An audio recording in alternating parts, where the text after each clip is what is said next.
Now, this comes as the Trump administration continues to crack down on border security with aggressive deportations. But a judge ruling they may have been too aggressive in at least one case. They recently admitted to mistakenly sending a protected Maryland man back to El Salvador despite his protective status. Well, tonight we are only 48 hours away from the deadline when Kilmar Abrego Garcia has been ordered to be returned to the U.S. The Trump administration argues that a judge cannot make that order. 7 News' Liana Golden is in Beltsville with the latest and reaction from the local community. The clock is ticking for Kilmar Abrego Garcia to return to his home in Beltsville, Maryland.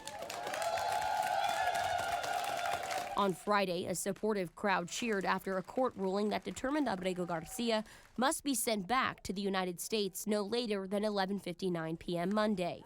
I really sincerely hope that they will abide by that order and walk away from this case and leave well enough alone. They do not need to appeal this decision. But they have. Saturday afternoon, government attorneys filed an emergency motion, writing, quote, "If there was ever a case for an emergency stay pending appeal, this would be it. Kilmar Armando Abrego Garcia is presently being held in El Salvador by the El Salvadorian government. The United States does not have control over Abrego Garcia or the sovereign nation of El Salvador.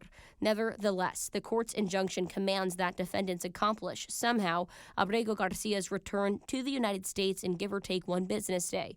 That order is indefensible." The appeals court asked Abrego Garcia's lawyers to respond to the government's filing by Sunday night. 7 News has reached out to his team for comment, but has not heard back. Meantime, immigrant advocacy group CASA demands his immediate return, writing, quote, "In 2019, a judge issued an order prohibiting the government from deporting Kilmar to El Salvador based on the risk of persecution Kilmar would confront if returned to El Salvador. That order still stands, yet in an act they now refer to as an, quote, administrative error, ICE ignored that court order and disappeared him into a notorious Salvadorian prison." In Beltsville, I'm Liana Golden, 7 News. The attorney who argued on behalf of the government in this lawsuit on Friday has been placed on indefinite paid leave. According to ABC News, sources say Arez Ruvini was told that he was being placed on leave because of a, quote, failure to zealously advocate for the government's interests. Well, thousands